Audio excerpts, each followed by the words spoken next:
Blue. Better together.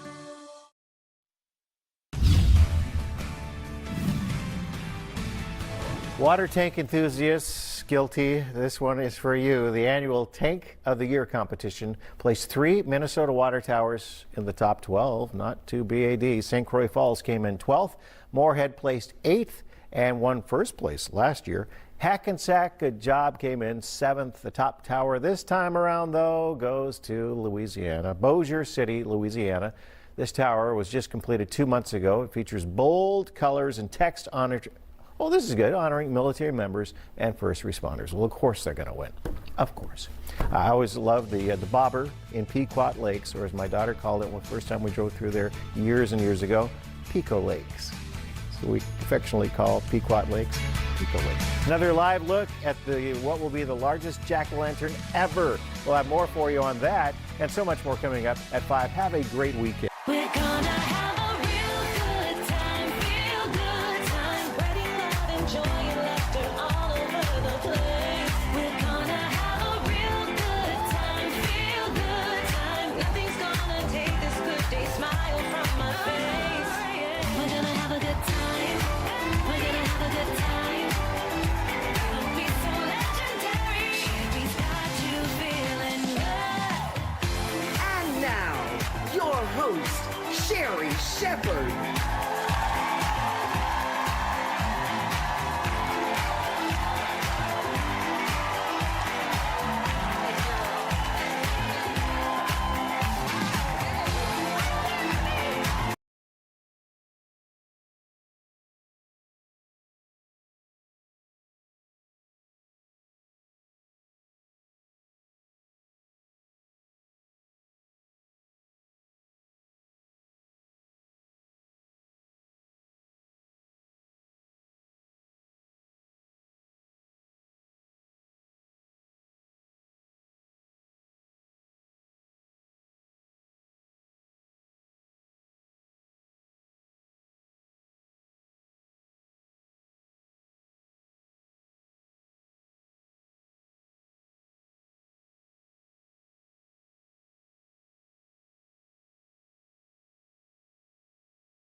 entire Minnesota medical community, the best in the world, is supporting my candidacy because they understood that this was a moment to follow science, to build coalitions, and to tackle hard problems with real solutions. Okay. So that's what I've been doing. I don't think I've been hiding. I think I've been solving some of these issues with Minnesotans. Well, since the topic came up, Scott Jensen, outside the mainstream on COVID, true or false?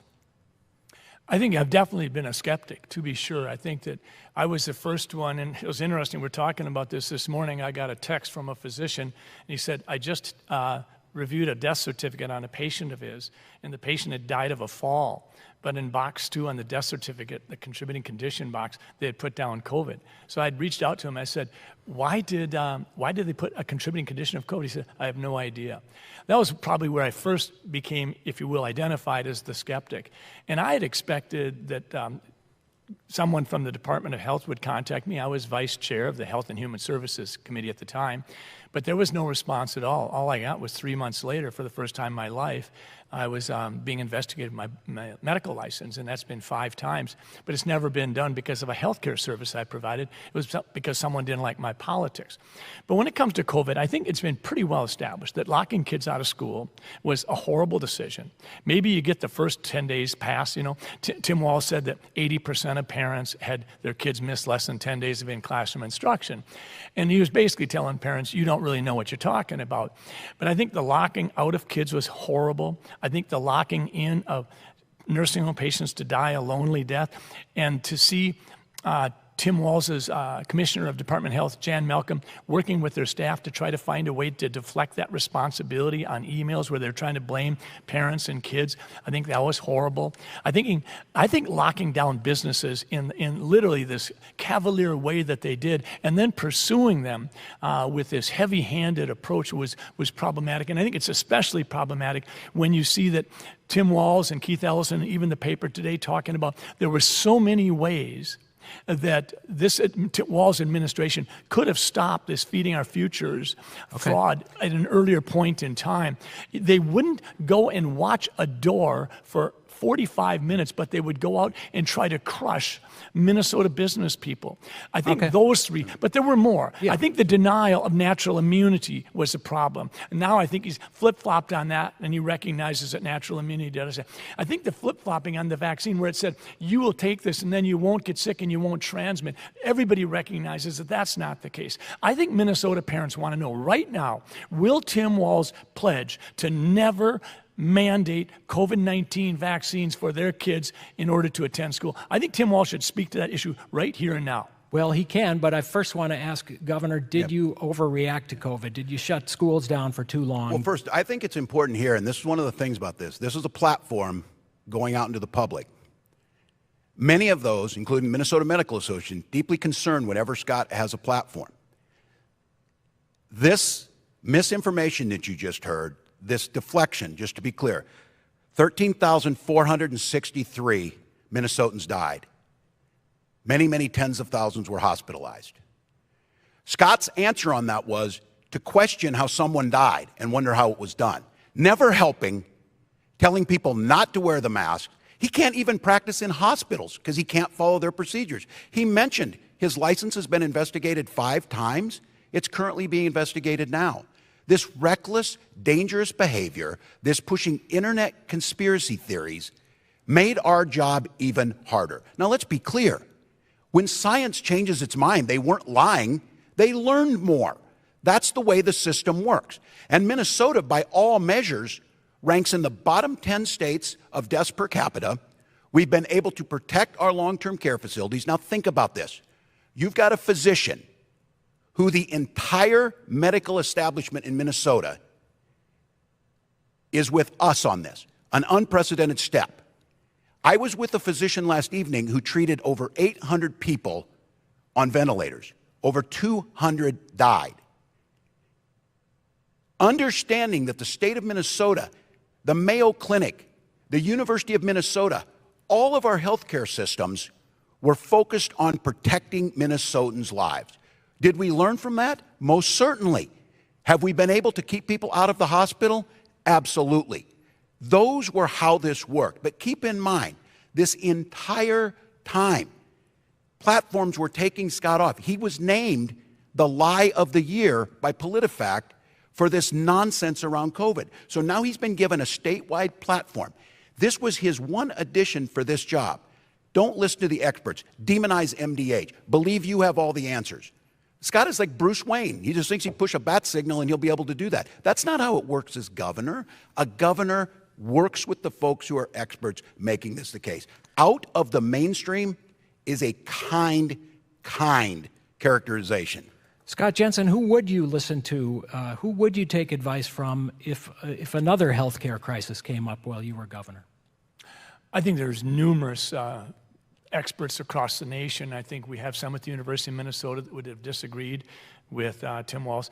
I think it's oversimplification to say that everybody's with Tim. The MMA, the Minnesota Medical Association, is a liberal organization, and they have less than, I think, 20 or 30% of the physicians in Minnesota belonging to it. And I don't know that they've ever endorsed a Republican. Tim just called it this nonsense. Well, this nonsense is what's going on right now as we're talking about, was there value in lockdowns? There's people out there trying to have an intelligent conversation. Harvey Reich out of Yale, highly respected. Johnny Unitas out of Stanford. Dr. Atlas, Peter McCullough. There are people all over. And there's Denmark and Norway have stopped the vaccination programs for under the age of 20 and under the age of 50. So I think to oversimplify it is a mistake. Tim said he was with someone who had 800 people on ventilators last night. 200 of them died. Well, that doctor did quite well, because generally when we put someone on a ventilator, we expect about a 30% death rate, and he just reported a 25% death rate. But when we were putting people on the ventilators too casually at the beginning of this disease, if you remember that, literally the death rate was 80%. It was literally, for the patient perspective, if you were put on a ventilator for COVID, you had a 4 out of 5 chance of dying. That's why people were so desperate to stay out of the hospital. It's going to take some time for us to see the dust Isn't settle. that because of COVID? I mean, Yeah, COVID was a deadly problem. No, the ventilator was a deadly problem. We actually reduced death rates once we stopped using the ventilators, once we started going more to anti-inflammatories, antibiotics potentially, but definitely prednisone, steroids, things like that. But what we found was that we were using the normal parameters to utilize ventilators, and we realized that what we needed to do was not use ventilators where you're putting more pressure behind it, but instead increase the oxygen concentration. We learned throughout this process, but there's no question, there's a reason why in that $7 million building that Tim Walz bought to store bodies which never saw a body, it does have ventilators still on the pallet that have not been unwrapped, because people panicked, and we learned along the way. But I do think that so many of the things that were done during the course of the pandemic were, in fact, I think they're seen today as flawed. I think yesterday the U.S. Senate had hearings talking about where did the COVID virus actually emanate from. Was it a natural reassortment in various animal species, or was it a lab leak? And I think right now we're seeing that it looks like there might have been a lab leak. Initially, I had said I thought it was a spontaneous reassortment. So I'll grant Tim Walz too, I didn't get it all right. I got things wrong. But I think as we see more and more data come across, I think people are saying more and more, and I think that's why we're seeing more and more physicians donate to our campaign. They're saying, Scott, you have been demonized and vilified, and you were right on an awful lot of this stuff. Quick response, Governor, then we'll change to another topic. Well, I don't want to platform Scott anymore on this. That's simply false on this. And I'm not going to apologize to Minnesotans for listening to the mortuary science people and the coroners who were using their data as they were seeing coming in the early days of this. I wasn't going to allow a single Minnesotan the indignity of being put in a U-Haul. So we made sure that we were prepared for that. And again, the good news is we sold that building at a profit afterwards. That's what government does. You prepare for these situations, you listen to experts, and then you tackle them the best you can. There's going to be, after the fact, we learn from them. So we go back and look at them, and then we make adjustments. That's how this works. It's not be expected to be perfect, but we need to follow the science. We need to follow the best practices that are out there. And it's just, you know, the idea of questioning what the mainstream view of this was in the early days of a pandemic. There's over 1 million over 1 million Americans dead, and as I said, 13,463 Minnesotans. If those families are listening, I'm deeply sorry for your loss, and know that the state of Minnesota put that as a top priority, not some internet ivermectin, hydroxychloroquine, but the best science. Two quick questions. Right, One, quick. he said he sold the building at a profit. I think if maybe we could ask for that to be fact-checked. Maybe Was it a net profit or a net loss on that $7 million? I think that's worthwhile. And then I never heard Tim speak to the issue I asked. Will he pledge to Minnesota parents that he will never mandate COVID-19 vaccines for their kids to go to school? Scott knows that that's not the process, just starts. There'll be a whole process on how these go, whether it's measles or rubella, which we have now protecting one another. But again, this demonization of seeing this, it's already been clear that that won't be done. But what will happen is that there will be a look at this. There will be the best practices will go through. There will be a public comment period. There will be all that. That hasn't even started yet. But this is, once again, just demonized, telling parents this. And again, I think it's really important. The only person that proposed a vaccine mandate was Scott. Scott proposed mandating that parents couldn't make the choice for their own child. And again, Scott does that with abortion. He knows best. He believes that he knows better than what a woman would do, and that's what you're seeing in COVID. So, no, that's not how the process works. So, Mike, I asked a straightforward question. I said, will Governor Walz pledge to Minnesota parents that they will not have their kids mandated to get the vaccine in order for them to attend school? And as a governor, he switches over to abortion. Okay. And a few moments ago, he called me Batman, I guess because I'm Bruce Wayne, which is terrific because just shy of Halloween, I would like all the kids out there. I don't think they'll be able to vote, but if they think I'm Batman, that might be advantageous for me. But Can we stay on topic a little bit, Tim? I mean, are you going to tell parents that their kids can go to school if they say no to the COVID-19 vaccine? Are you or not? The misunderstanding with the job of governor is so apparent. Can I give him some more time on this? Because I think Minnesotans be very clear on this. There's a process that will come forward on recommendations. Right now, there is no plan to do that. The answer is no, we are not doing that. We will see what future iterations of COVID bring. We will see what happens with some of the new variants. But to make this pledge, Scott is saying no matter what happens, we would never look at. There's a process in place. It's not the governor's decision to make. And this is, once again, he's already made the pledge that he wouldn't do that. So we get a variant that comes on that starts killing children. Scott's already made that pledge. There's nothing he's going to do about that. That's not governing. That's grandstanding. All right, let me change the subject. Let me finish real quick. I mean, 30 seconds. Tim said that he trusted parents. Now let's just dissect what he just said. If there's a variant that comes along and it's deadly and it's affecting children, do you not think that if there's a vaccine out there that has been tested for safety and efficacy, that parents wouldn't be lining up to have their children vaccinated? No, there'll be people like you telling them not to. I thought that we were going to not do this. Okay, let's change the subject. Crime has risen over the past couple of years. It's a serious problem. How are you going to get a handle on it? Governor, let's start with you. Yeah, we've seen this happen across the country. Certainly, again, grateful State Patrol. We have a new class out there. We wanted to add more in 2019. I think the biggest things for Minnesotans is we have a low tolerance for this, as we should. I think the biggest thing the state can do is what we've done. We've had the longest and most robust help to local communities in terms of the National Guard, both their ground assets, their air assets, stopping some of the high visibility patrols, making sure we're in the air on some of these pursuits, making sure that we're there to break up the street racing scene that's been there, and then the Bureau of Criminal Apprehension. The BCA is there to process some of these gun crimes, to make sure that we're able to get the guns off the streets, make sure that we are doing the things necessary in the investigatory. And then the biggest thing the state of Minnesota can do, because we're in a supportive role on this, is passing a budget and putting numbers forward, which I've done every single time. And I think we all need to be very clear.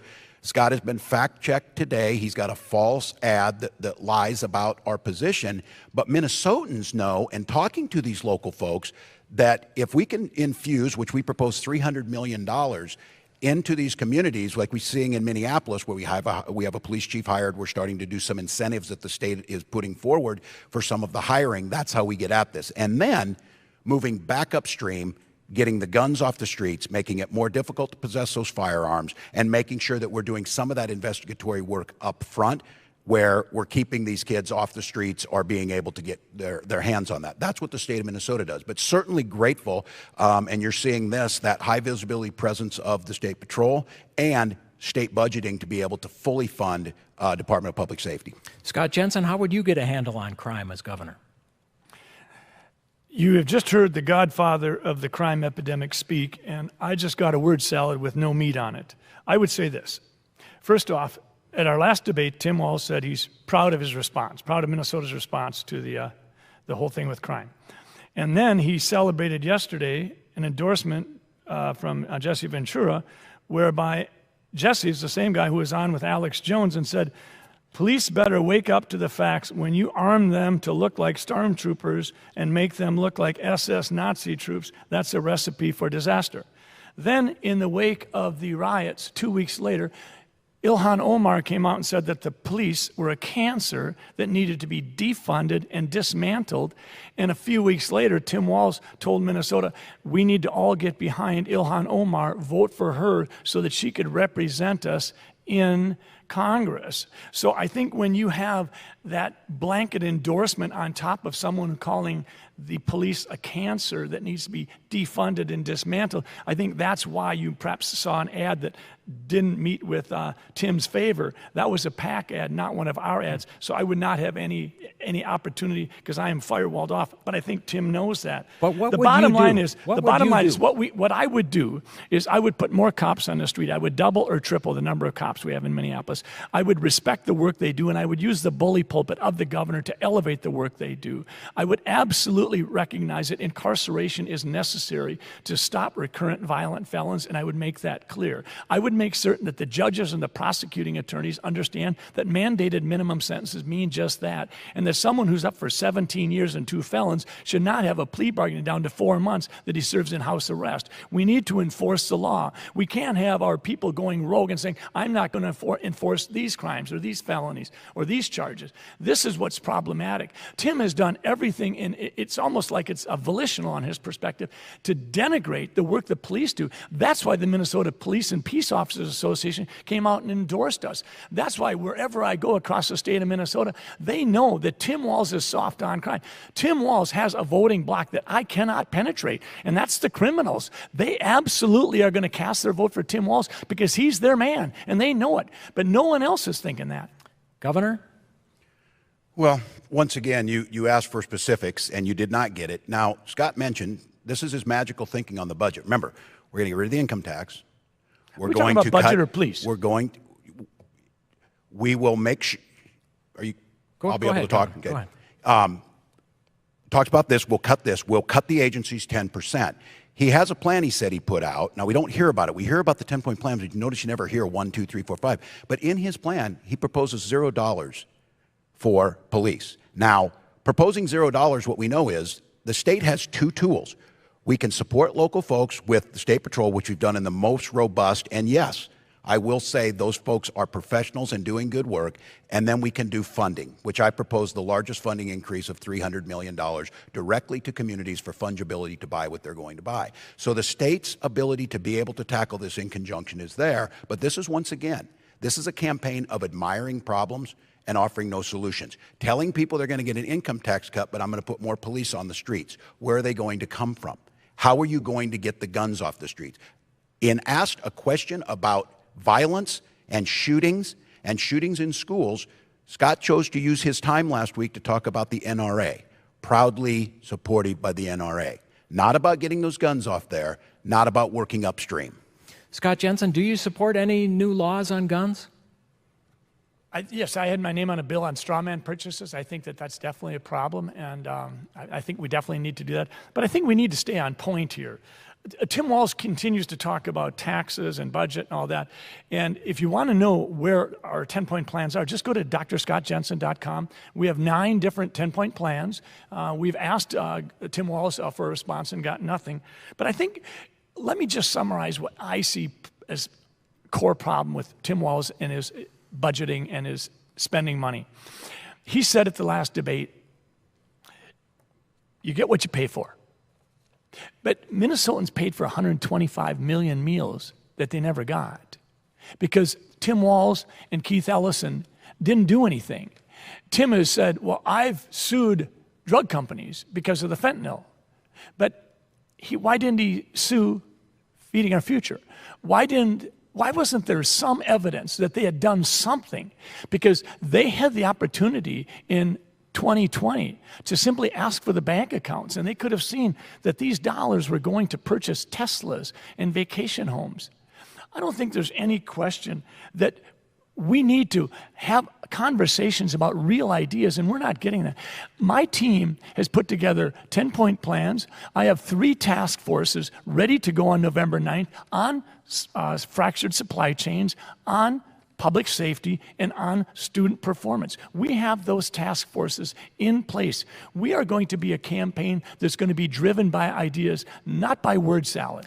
Governor, since the Feeding Our Future story has come up, when did you first find out about the magnitude of this fraud, and what steps did you take to stop it? Yeah, well, first and foremost, no one supports fraud, and our this idea that these are people that are criminals.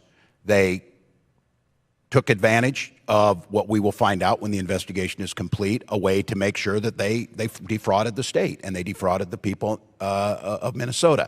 Now, look, when the case came forward in November, when Feeding Our Future was suing the Minnesota Department of Education, who were the whistleblowers on this, who were very early there and who understood that they needed to do something, they brought that case forward, Feeding Our Future, and it's at that point that we knew. Now, there is an ongoing FBI investigation because this was a federal government program administered by the state. I am glad to say at this point in time, the federal government has put back in the safeguards that they had taken off to move the money and move the food a little easier. And the state of Minnesota, we've gone across all our agencies. Unprecedented time, from unemployment insurance to other things, of making sure that we see if there are loopholes in this. My concern now is the criminals who committed this are brought to justice, and that we continue to make sure that we strengthen across the board. Good But grief, aren't Mike, people, let me jump just in. wait. Aren't people asking why so much money went out the door? Oh, though, yes, me too. After you knew about this? Well, why did that Well, the issue was, and I want to be very careful here, the FBI investigation is ongoing. I do not want to jeopardize any opportunity to put these people in prison, as they've asked. This situation, as you've been told, is once the investigation started, that there were decisions that were made. Now, when this investigation's done, and the legislative auditor and the folks take a look at this after that investigation, we'll get a clearer picture of this, because I think then we will know. But it is unacceptable. All right, Scott Jensen. That's just a bunch of hogwash. You asked him when he learned, and he didn't answer the question. But whether he learned it in the spring, the summer, or fall of 2020, and he and his team have been all over. So I don't care what season he learned it in 2020. He learned about it in 2020. The FBI wasn't brought into it until April of 21. So clearly he broke the law by not notifying the Office of the Legislative Auditor. We know that. He knew, along with the Department of Education, there was a possibility that state expenditures of dollars were being fraudulently spent. Then he said that there was a suit coming forward. That suit was brought forward by Feeding Our Futures against the Department of Education because they felt the Department of Education was being slow walking their applications. There's two jobs involved here. One was paying, one was applications. That was what the suit brought. At that point in time, Tim Walz and Keith Ellison could have gotten all the information they needed to see that Teslas were being purchased and vacation homes were being purchased. They waited at least 6 months, up to potentially 12 months. He is dodging this, and Minnesota needs to hear that. Now he's trying to once again blame the FBI. He already tried to blame the judge, but the judge came back and said, "Don't you dare do that, Tim Walz. I don't care if you're governor or not." And then he tried to blame the Department of Agriculture as well. Bottom line is, there's more to this story than we know. He won't tell us when he learned, he won't tell us what he learned, and he won't tell us who is he trying to protect. Governor, quick response. Well, most of what Scott says is usually not true. There is absolutely false on the legislative auditor.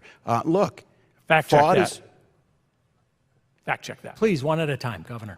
when there's an ongoing investigation, there is no, and that has been well documented here in Minnesota. But let's get back to this again. This is unacceptable. These are criminals that took advantage of a system to try and enrich themselves. It happens in the private sector, it happens in the public sector. Spoke all along. We'll get the answers when we get this investigation done. It's not acceptable trying to create, the Minnesota Department of Education was the whistleblowers in this. We'll get some facts on this, but no, just to be clear, it is unacceptable. We make sure and we manage billions of dollars across the agencies at a time of unprecedented need. And I think what I hope doesn't get lost in this is both first and foremost that those criminals, many have already pled guilty and they're continuing as this investigation goes forward. But I want to be very clear and say thank you to the countless school districts and to those nonprofits who followed the law and made sure that Minnesota was the state that was, by outside folks saying, did the best job of food security for our children. So fraud's unacceptable. Doing the work needs to be done. 30 seconds, Scott Jensen. Over $200 million went out after Tim Walz was made aware of this. $200 million. We had $1 billion in cost overruns with the Southwest Light Rail. We had hundreds of millions in daycare. We had tens of millions that did not help house the homeless. Over and over again, we have seen a culture of waste, fraud, abuse, and cost overruns swept under the rug. Okay. Let me switch topics because we're running short on time. Abortion has been an issue in the campaign. Scott Jensen, you have said repeatedly that it's not on the ballot. But wasn't that why many people fought to overturn Roe versus Wade, to put it on the ballot, to make it a state issue? Why give up before you're even elected on trying to restrict abortion further in Minnesota? The conversation regarding abortion changed entirely at the end of June when Roe v. Wade was overturned. At that point in time, it went from the federal to the state. And in the state of Minnesota, we have Doe v. Gomez in 1995 that provides a constitutional protection for access for all women to abortion. Tim Walz knows that, and Keith Ellison knows it as well. They both have it on their social media, and they've plastered it all over for the last 5 months. Tim has said, no politician can change that. I agree with him. No politician, no governor can change that, and that's not why I'm running. What I'm running for is I want to stand side by side with women. I think we want to make abortion less, if you will, less necessary. Let's make it, if you will, something that truly is rare. Let's have birth control pills over the counter with a $10 maximum per month.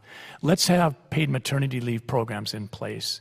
Okay. Let's stiffen the penalties for crimes that target women, such as carjacking and rape. Let's do all of those things. But at the end of the day, if Minnesota decides to have a constitutional ballot on that, I as governor would have one vote. Each of the legislators would have one vote, and 4 million Minnesotans would have one vote. And it's important to recognize that in the Supreme Court in Minnesota, our Supreme Court justices are elected. Okay. They're not appointed other than for a short period of time. Tim Walz, 45 seconds. Yeah, well, it doesn't surprise me. Every issue is a flip on this. Let's just be very clear. I trust women. I have my entire life to make their own health care decisions. It's dangerous and reckless. It's between them and their health care provider. Scott, either in May, blatantly lied to his supporters to get the endorsement of the Republican Party by saying, of course, we're going to ban abortion, or he's flipped on it now. But the fact of the matter is, this is the most anti-choice, anti-woman ticket that's ever run. His running mate claims that this culture and how women dress and women being out there are part of this abortion issue. This has nothing to do with the governor. As long as I'm governor, women's health care rights are protected. Gentlemen, I'm sorry, I promised you both a minute at the end for a closing statement, and we are at that point now. Scott Jensen, take a minute and present us with your closing argument. It's been an interesting debate. Let me just leave you some questions to think about. I asked, will you mandate kids to get COVID shots? And Tim Walz wouldn't answer. I asked, when did you learn what you learned regarding feeding our future? Tim Walz didn't answer. I would ask, do you still blame the judge, the FBI, and the Department of Agriculture? We haven't even talked about the fact that Tim Walz and his administration has been willing to put violent recurrent felons back on the street when the probation officer said not to. CARE 11 found 16 specific instances where people were put back on the street and then committed murder. This is the approach Tim Walz has taken to crime. I asked Tim Walz, do you still stand with Ilhan Omar, Keith Ellison, and Maxine Waters against the police? And then I would also ask, why were you willing to inspect and come down hard on private businesses, but you weren't willing to examine any feeding site locations? Minnesotans, we've all been through some tough times, but this is the time for us to stand together. What you're hearing is a family doctor who wants to solve problems versus a polished politician who says, I've done so well for the last 4 years, you should give me 4 more. Thank you, Scott Jensen. Governor Walz, one well, minute. thank you, Mike. Thank you, NPR. Thank you to Dr. Jensen. Minnesotans, we have challenge. We face challenges, probably greater than anybody, any previous generations of Minnesotans, but we did what they did. We came through it resiliency and we worked together. We have an optimistic vision of the future of us working together and building together to tackle problems, making sure that we're listening to our experts in our fields, whether we tackle this issue of making the best schools in the country, making sure that we have paid family leave, making sure that we're protecting a woman's right to choose, making sure that we have lower prescription drug prices, and this is the state that tackles climate change. Minnesotans, I would humbly ask for your support to make a better Minnesota together. DFL Governor Tim Walz and his Republican opponent Scott Jensen, thanks so much for coming by and debating today. 11 days to go until Election Day. Time to make up your mind and vote. We hope this program has helped you decide. There's much more about the campaign and the candidates at mprnews.org. Our producer today was Jeff Jones with help from Twyla Dang. Special thanks to Tom Campbell and the entire crew here at the Fitzgerald Theater for all their hard work and help. I'm Mike Mulcahy. Thanks so much for listening. Have a great weekend. We'll see you again here next week. All right, thanks.